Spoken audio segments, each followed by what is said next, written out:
Mount Everest Colleg Senapati ki Silver Jubilee ki thouram ngarang pangthokhare college adugi auditorium da pangthokpa thouram aduda Manipur Legislative Assembly ki Speaker TI Said Tabrata ki mahut oina Khetrigau AC ki MLA Said Nurul Hassan su saruk yakhi thouram aduda MLA Said Nurul Hassan na Speaker TI Said Tabrata na pirakpa pauzil adubu miyam da pathokladuna college asigi Silver Jubilee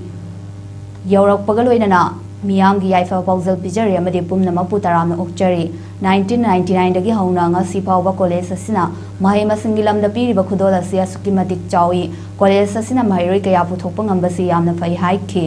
MLA Said Nurul Hassan na laibak ama chawkhat pa haibasi mahai masing haiba haibasi yamna maru oi Mount Everest College na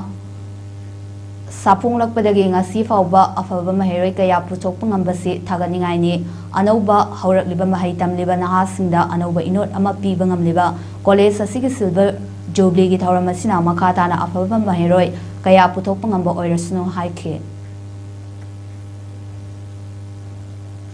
May the chapter ahead be written with deeper purpose, illuminated by the light of knowledge and strengthened by the bonds of unity. With heartfelt congratulations once again to Mount Everest College, with gratitude to all who have journeyed with institutions and with hope for